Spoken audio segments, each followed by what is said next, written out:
ఉద్యమంగా మార్చే ప్రయత్నం చేశారు.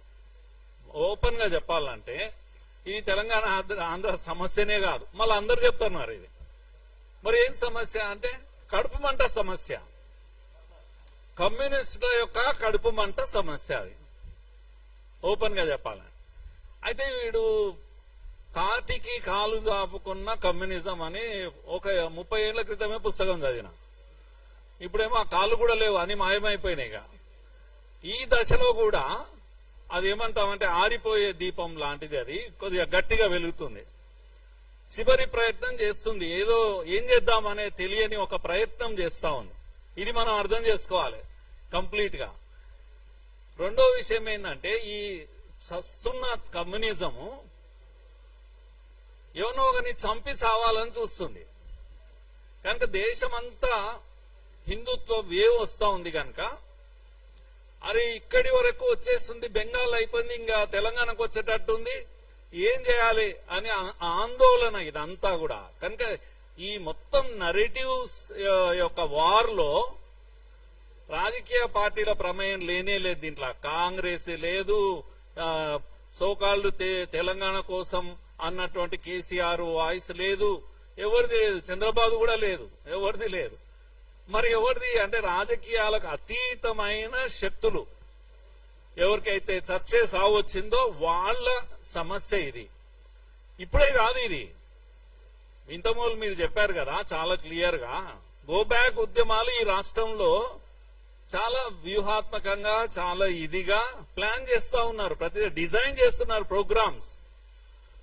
కనుక గో బ్యాక్ ఉద్యమాలన్నీ కూడా ఇవే, ఈ చచ్చిపోతున్న అంతరించిపోతున్న వామపక్షవాదుల యొక్క నస ఇది. కనుక ఈ ఉద్యమాలన్నీ డిజైన్ చేస్తా ఉంటారు. ఒక మార్వాడి ఆయన ఒక దళితుని కొట్టాడు, చలో ఇందులో నుంచి తీసుకొని ఒక ఉద్యమం చెయ్యి, go back Marwadi go back, వీడు గో బ్యాక్, వాడు గో బ్యాక్, ఇప్పుడేమో పవన్ కళ్యాణ్ గో బ్యాక్. నేనేమంటున్నా అంటే ఈ గో బ్యాక్ ఉద్యమాలలోనే సమస్య ఉంది, తెలంగాణకే సమస్య ఇది. తెలంగాణ వాదులందరూ, తెలంగాణ ప్రజలందరూ కూడా అలర్ట్ కావాల్సిన సమయం ఇది. ఏ పార్టీకి ఓటేసినా సరే, కానీ ఈ గో బ్యాక్ ఉద్యమాల బలం పెరగకూడదు, గొంతు నలిపేయాలి, బూటు కాలతో గొంతు నలిపేయాలి గో బ్యాక్ ఉద్యమాల యొక్క గొంతు. ఇది తెలంగాణ ఆంధ్ర సమస్య గానే కాదు అసలు. ఎందుకంటే మనం అంటే తెలంగాణ వాళ్ళం, హైదరాబాద్ ఇస్ము, మనకు ఒక చరిత్ర ఉంది. మిత్రుడు చెప్పాడు కదా ఇంత మొదలు, అంబేద్కర్ మహాశయుడు ఎందుకు హైదరాబాద్ నే చూజ్ చేసుకున్నారు, ఎందుకు సెకండ్ క్యాపిటల్ గా ఆయన చూజ్ చేసుకున్నారు, మళ్ళీ అది కూడా వివాదం చేస్తున్నారు ఇప్పుడు. ఎందుకంటే దేశంలో ఢిల్లీ తర్వాత అలాంటి కాస్మోపాలిటన్ కల్చర్ ఎవ్వరు, ఏ రాష్ట్రం వాళ్ళైనా ఏ దేశం వాళ్ళైనా కూడా నిశ్చింతగా ఇక్కడ బ్రతకొచ్చు అని ఇంతకుముందు మిత్రుడు చెప్పారు కదా. లింగ్డో ఉదాహరణకు నార్త్ ఈస్ట్ ఆయన ఎక్కడో ఆయన అదేంటి సిఈసి దీంట్లో పనిచేసి రిటైర్ అయితే ఆయన ఏడ హాయిగా ఉంటదని వెతుకుంటూ వచ్చి ఈడ ఒక ఇల్లు కట్టుకొని ఈడ ఉన్నాడు. ఎందుకు? ఈడ హాయిగా ఉంటది, ఏ ప్రమాదం ఉండదు, గొడవలు ఉండవు, వాతావరణం కూడా బాగుంటది. ఇక్కడ అందరూ వస్తారు. అందరు వస్తే మంచిదా చెడ్డదా అది నేను అడుగుతున్నా. అందరు వచ్చి అందరు ఈడ బతుకుతుంటే అది మంచిదా చెడ్డదా? అందుకే బెంగాల్లో ఇప్పుడు మీరు చూస్తున్నారు ఏమైతుంది బెంగాల్లో. ప్రజాస్వామ్యం గురించి మాట్లాడే వాళ్ళ గురించి నేను చెప్తున్నా.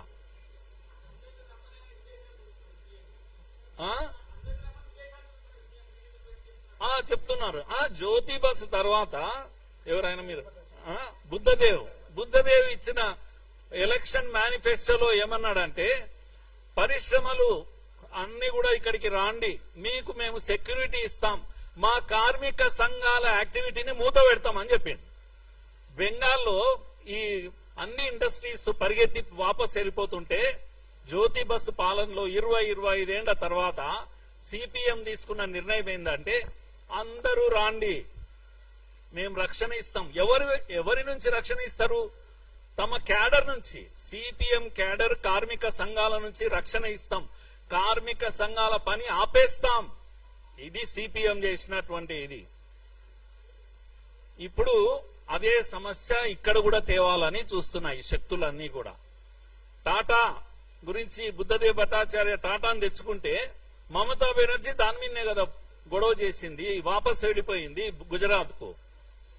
ఇప్పుడు ఈ గో బ్యాక్ ఉద్యమాలతో ఆ ప్రమాదం హైదరాబాద్ కు వస్తుంది. మరో తెలంగాణ ఉద్యమం దీనిపైన చేయాలి మనం. ఏది గో బ్యాక్ ఉద్యమాల పైన మనం. హైదరాబాద్ కు సరోజిని నాయుడు వచ్చింది ఇక్కడికి, ఆడబిడ్డ లాక ఇక్కడ బ్రతికింది, ఇక్కడనే పెళ్లి చేసుకున్నది, ప్రేమ పెళ్లి. రాజగోపాలాచారి ఆయన పేరు, నిజాం కాలేజీలో పనిచేస్తున్న ప్రొఫెసర్ ను పెళ్లి చేసుకున్నది. గొప్ప రచయిత, గాన కోకిల కదా. అలాంటి ఒక గొప్ప రచయిత తన ఆస్తిలంతా మన హైదరాబాద్ కి ఇచ్చి గోల్డెన్ థ్రెషోల్డ్ అని చెప్పేసి సెంట్రల్ యూనివర్సిటీకి ఇచ్చిపోయింది. ఇప్పుడు మన పిల్లలు చదువుకుంటున్నారు హైదరాబాద్ సెంట్రల్ యూనివర్సిటీకి. హైదరాబాద్ అందాల గురించి నేను ఆమె చదివిన కనుక చెప్తున్నా. ఈ మూసి అందాలు ఎంత బాగుండేవి ఆ రోజుల్లో ఆమె వర్ణిస్తుంది. మనం మూర్చొచ్చి పడిపోతాం, మూసి ఇంత అందంగా ఉండేదా అని. ఎవరు ఇది? వీళ్ళంతా తెలంగాణ వాళ్ళు కాదు. మొదటి బిర్లా శంకర్ నారాయణ బిర్లా స్టోరీలో చదివితే మీకు ఈ దేశానికి సంపద ఇచ్చిన బిర్లాలు, టాటాలు ఎవరినైతే మీరు ముద్ర వేశారో, దోపిడీదారులుగా ముద్రలు వేశారు ఈ కమ్యూనిస్టులు. ఆ వీధిలో నిలబడి మీరు చెప్పండి దోపిడీదారులు ఎవరు అంటే టాటాలు, బిర్లాలు, ఇప్పుడైతే అంబానీలు, అదానీలు. ఇవన్నీ రైమింగ్ వర్డ్స్. ఈ కమ్యూనిస్టులు జనం నోట్లో పెడతారు ఇలాంటివి కనుక